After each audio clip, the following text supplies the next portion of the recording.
Hi everyone, my name is Sarah Mari. I'm one of the librarians at Portland Public Library in Portland, Maine, and I'm here today to finish up with 3 more mysteries from Encyclopedia Brown and the Case of the Jumping Frog by Donald J. Sobol. The next mystery that we're going to be reading from this book of mysteries is the case of the lawnmower races. So what we've been doing is reading the case, and then at the end you have the opportunity to pause and try to figure out the mystery yourself, and then I'll read the solution. We'll do that for 3 cases. So, the case of the lawnmower races. Encyclopedia and Sally arrived at the County Lawnmower Racing Championships at 5 minutes to 9 on Saturday morning. Engines roared, billows of dust and smoke rose up from the track, a 9-acre pasture on Josh Woodley's farm. Rows of spotlights and bales of hay outlined the course. Souped-up, bladeless riding motors bounced over ruts and bumps at speeds of more than 40 miles an hour.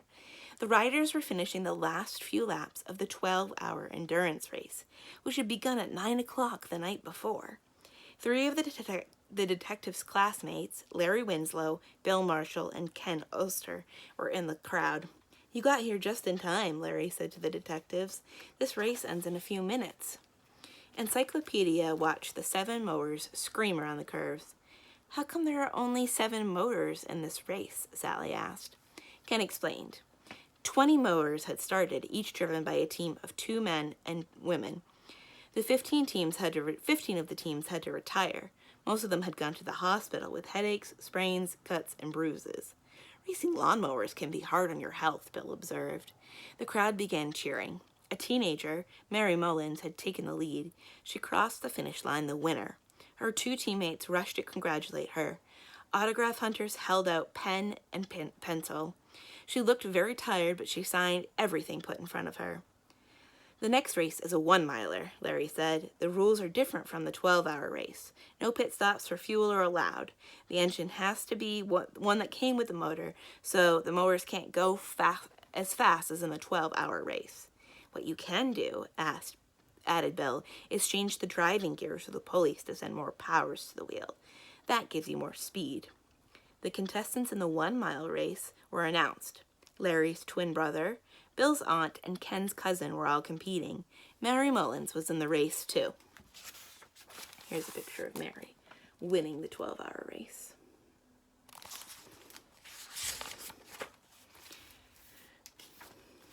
The detectives and a few of the crowd, including Bill, Ken, and Larry, followed Mary to her trailer in the parking lot. Next to her trailer was a shiny new mower. It had a yellow racing stripe and countless coats of polish. She tightened the wide belt that held her insides in place, going over the bumps. After adjusting her crash helmet, she pushed the mower to the starting line.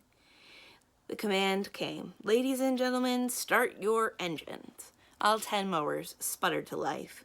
The drivers leapt aboard. They quickly attached a cutoff switch to their bodysuits. If a driver was thrown off the mower, the engine stopped. The starting gun sounded. The mowers roared down the course. Mary Mullins didn't get far. She hit 2 bumps, and her mower died. Jumping to the ground, she peered at the engine. Ken, Larry, and Bill, and the detectives rushed over to help.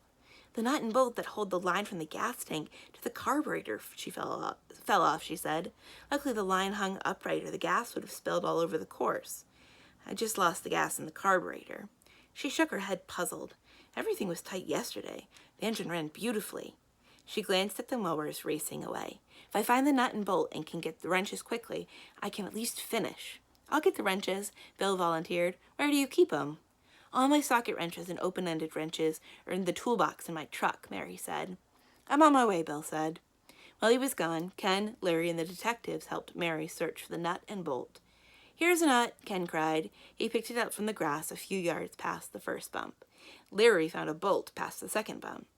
Mary said that the nut and bolt were hers. Bill came running back. "I brought an open-ended wrench and a socket wrench, just to be safe." Using the wrenches, Mary tightened the bolt and nut in place. She started the engine and set off in hot pursuit of the other mowers.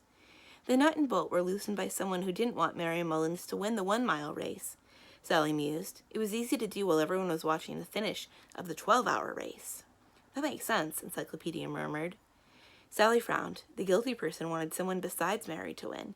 That makes Larry, Bell, and Ken suspects. Each had a family member in the race.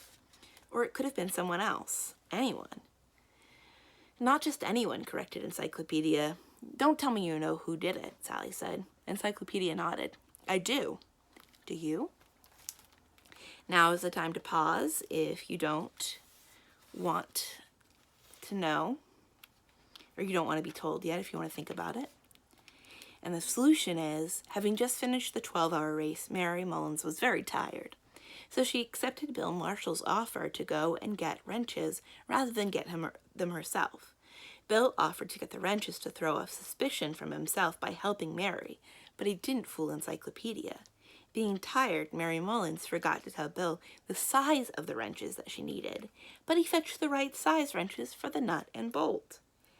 Bill could not have known what size wrenches to bring unless he was the one who had loosened the nut and bolt. Mary finished last in the 1-miler, but because she'd helped her teammate win the 12-hour race, and their prize was a free trip to Washington, D.C., and the honor of mowing the south lawn of the White House, Bill was banned from the mower races for 5 years. Our next case is going to be the case of the air guitar is the next one that we're going to read. Encyclopedia and Sally were biking into town when they saw Scott Burlow in an alley. Scott was dancing like a chicken on a hot stove. The fingers of his left hand, which were next to his shoulder, slid up and down, twitching like crazy. His right hand seemed to be scratching his hip, and he was shaking his head so fast that it looked like it might snap right off his neck.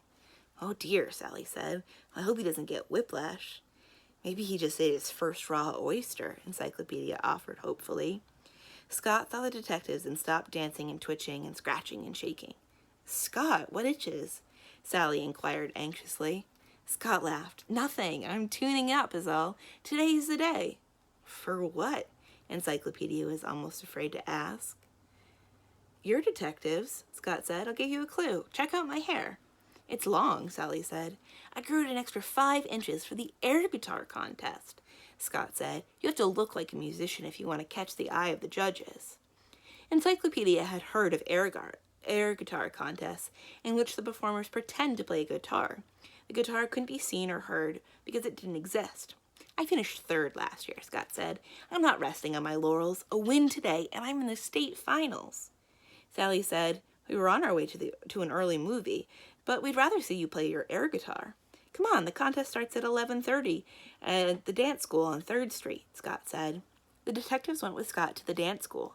The main room had some 24 folding chairs in front of a stage. The stage was empty, except for a piano. I'll show you around, Scott said. He led the detectives backstage where the equipment was stored. He pointed towards a door. That leads to the office. There's someone in there, Sally whispered. Listen. 2 boys were speaking in low voices. There's Scott and the detectives. Make sure it's his and not one of ours. It's his. Let's go. It's nearly 20 past 11. You're fast. It's only 11:18. Oops, 11:19. Who's in there? Scott called. Encyclopedia opened the door as the other door in the office slammed shut. He crossed the office and opened the other door. It led to the street.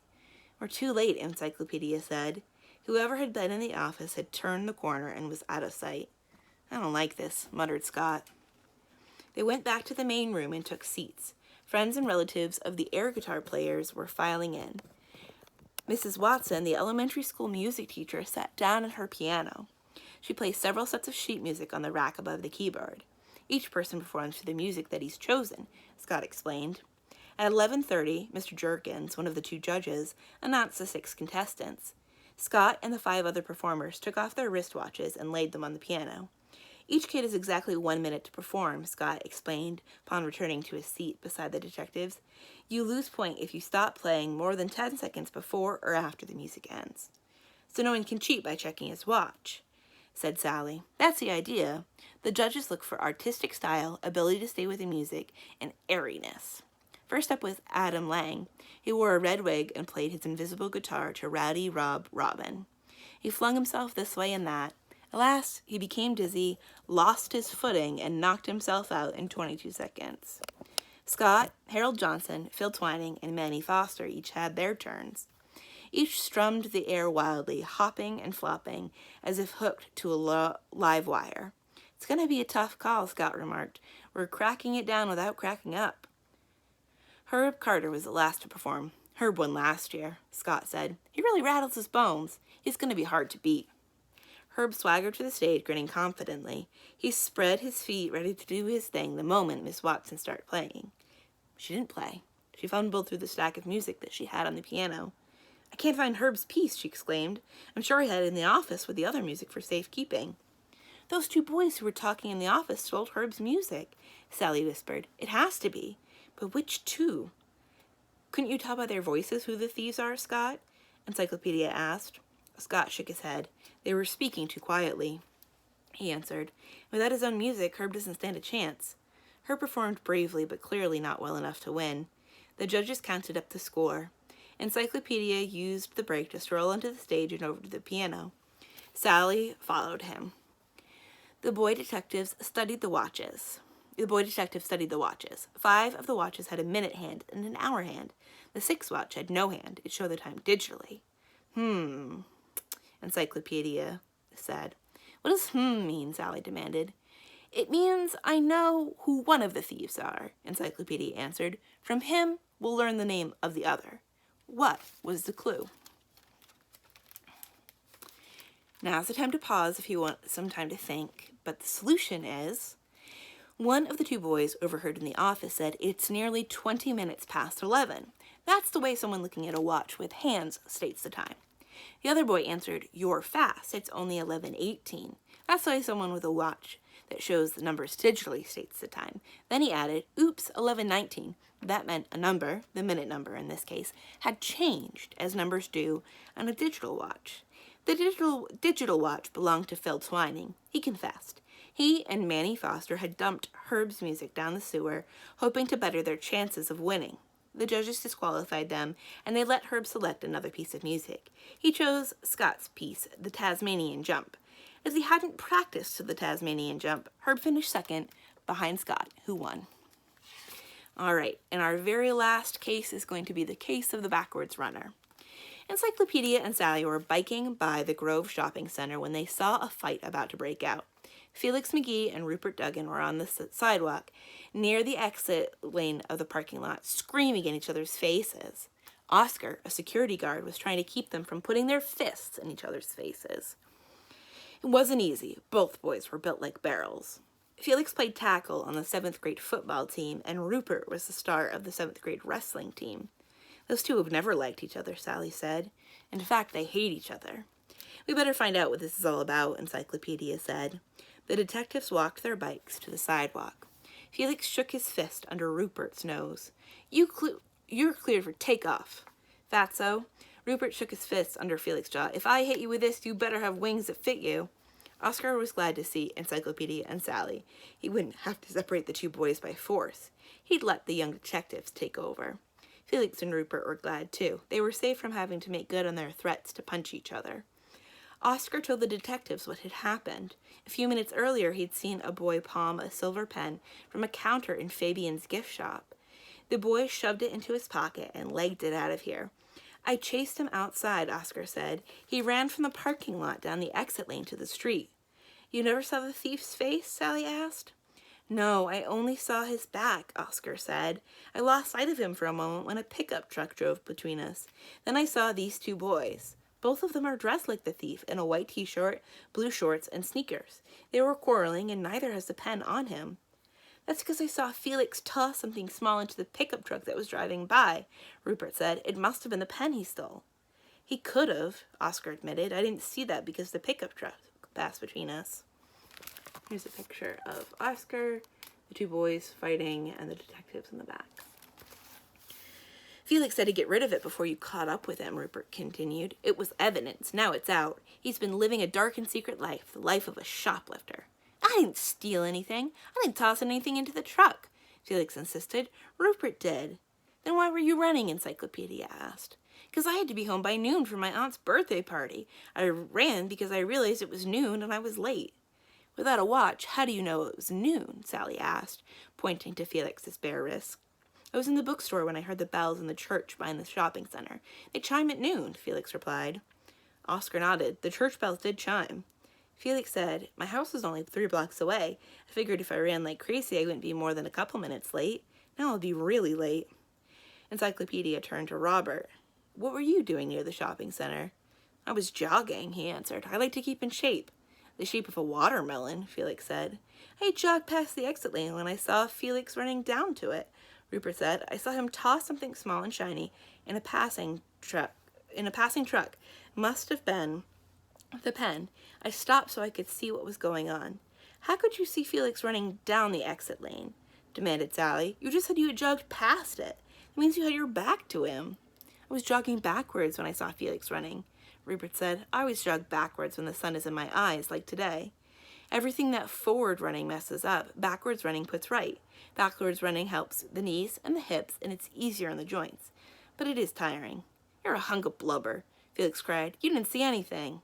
"Well, I know what I saw," Rupert said. "You didn't want Oscar to find the pen on you, so you threw it into a passing truck. My eyes don't lie." "Oh, yeah?" Felix snapped. "You remind me of an ostrich. An ostrich's eye is bigger than its brain." "Oh, yeah?" Felix retorted. "You remind me of a starfish. A starfish has no brain." "Encyclopedia," Sally whispered. "What do you think? Felix could have stolen the pen and tossed it in the truck before Oscar caught up with him. Or Rupert could have stolen the pen and dumped it in the truck himself." "A case about a pen is a case about words," answered the detective. "Therefore, the boy who didn't tell the truth is—" Who didn't tell the truth, Rupert or Felix? Pause it now if you want some time to think. But the solution is, in his eagerness to frame Felix as the thief, Rupert made a slip of the tongue. He said he saw Felix running down the exit lane after he had jogged past it. That meant that his back was to Felix. Sally caught the mistake, so Rupert had to come up with an explanation fast. He said he was jogging backwards, and that was how he could see Felix. "I always jog backwards when the sun is in my eye, like today," he said, but that was the second mistake. Encyclopedia knew the sun couldn't have been in Rupert's eye, whether he had been jogging forwards or backwards. It was noon, as the church bells had proclaimed, hence the sun was directly overhead. Rupert's father made him pay for the pen. The coach of the wrestling team made him run 1 mile after practice each day, backwards. So that is the end of our mysteries for today from Encyclopedia Brown and the Case of the Jumping Frog by Donald J. Sobol, published by Delacorte Press. I hope you enjoyed these, that you had some fun solving some mysteries. If you liked this, maybe we could do more interactive stories another time.